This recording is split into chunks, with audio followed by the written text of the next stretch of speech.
Endwalker is coming, and I'm not ready for it. I came to Final Fantasy XIV only this year, ravenously tearing through a realm reborn in Heavensward before abandoning the game somewhere in the middle of Stormblood, which is generally considered to be inferior to the other XIV expansions.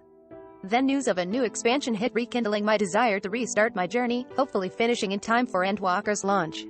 I harbored no illusions about my ability to power through 1.5 expansions worth of content before December 8th, but I could try, and trying meant getting through Stormblood first, so I proposed an experiment. Final Fantasy XIV will go down for maintenance at 4 a.m. Eastern Standard Time in preparation for a new patch and to open up Endwalker early access for the lucky chosen. If I could finish Stormblood before the servers go down, I'd be in a good spot to get close to the end of Shadowbringers in time to start Endwalker, if not by launch day, then that same week. Could I do it? Without knowing where I was in the Stormblood main story quest line and dedicated to the foolish idea of keeping my tank and healer jobs evenly leveled, I said, could I finish Stormblood before the servers go down at 4 a.m.? One thing I appreciate about Final Fantasy XIV is that it respects your time.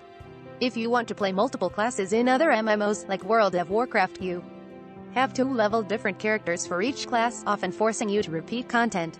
Final Fantasy's job system lets you level as many classes as you want in the same character seamlessly. I can bounce between my Gunbreaker tank and Astrologian healer while progressing through the main story quest with relative ease. I've even developed a method by which I kept those two classes close in level. I'd gain 2 levels on my Gunbreaker, then switch to my Astrologian and catch up, rinse and repeat. It's not a perfect system. Sometimes I'd get too far ahead in the main story quest on one class such that when I switched to the other class, I didn't meet the level requirement to continue, forcing me to stop progression and grind a little bit to make up for lost XP. Now you'd think in the mad dash to finish Stormblood before server maintenance locks me out of the game that I'd give up this quirky leveling dance in favor of picking one class and powering through. You would be wrong. I, like Thanos, am a creature of balance. If my class levels fall too far out of sync, there's a greater chance that one class would be left behind too. Toiling meaningless side quests to catch up. I hate grinding with a passion. There's a reason I've only created one character in a decade of playing World of Warcraft. I enjoy both classes too much to leave one behind because of my stubborn refusal to grind, and that rule stuck even when time was of the essence.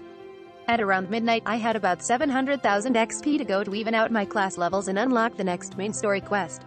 I decided to hop across the map, completing Fates, which are timed quests with large XP rewards anyone can participate in. I was alone, finishing a Fate, when a player joined me.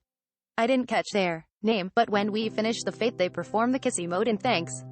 I went to the next Fate, and there they were again, and again for the Fate. After that, I loved it. Our purposes were temporarily aligned. They were probably in need of a quick grinding session like I was, and we had this very human connection and cooperation while never actually speaking to each other, communicating only in emotes. For a moment there was a bond forged, and just as quick as it came, it was over.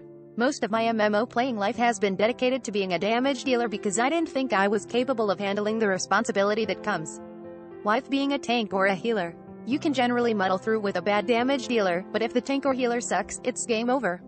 I decided to step out of my comfort zone by playing those classes in XIV, and while my confidence in these roles has improved, I still get anxious when it's time to do a story dungeon. I spent an incredible amount of time last night trying to level my healer to 70 because even though my tank was already at level 70 and could go on to finish the final dungeon, thereby finishing Stormblood with time to spare, I was terrified of tanking that dungeon.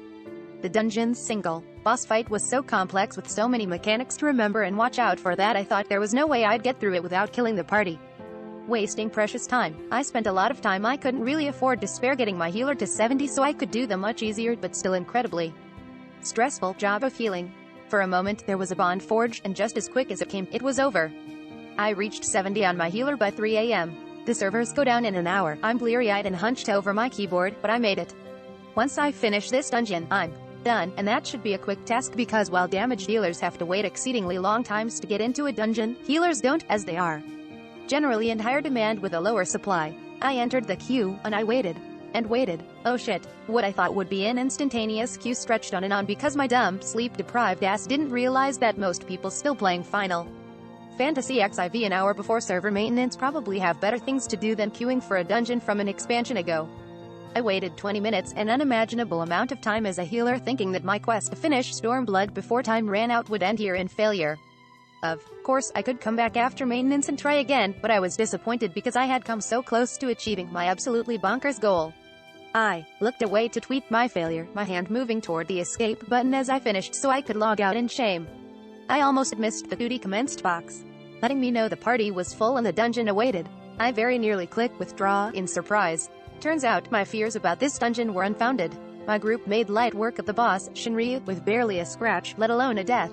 We just blew through it like wet tissue paper, even though the dungeon guide video I watched made me believe this boss would wipe the party for the tiniest mistake. To the 7 of you who queued for a Stormblood dungeon in the final minutes before server shutdown, thank you. Once Shinryu lay dead, and after several dramatic cutscenes, I arrived at Stormblood's end with less than 30 minutes to spare. I won't miss Stormblood. It was a typical Revolution story that didn't seem to match the grandioseness of the stories that came before it. And while Stormblood didn't move me the way Heavensward and A Realm Reborn did, this experience definitely improved my overall impression of it. For me, Stormblood was an expansion about the journey, not the destination, and this time, the end of the journey was the best. I will look back on the traveling companions who accompanied me through the final minutes of Stormblood fondly, even though I'll never remember their names nor much else of what happened in this expansion. Now only Shadowbringers stands between me and my trip to the moon in Endwalker, and from what I hear, it's the best of the best. Will I make it through Shadowbringers in time for Endwalker? Probably not, but I've made ill-advised sprints through Final Fantasy content before, and by the 12, I can do it again.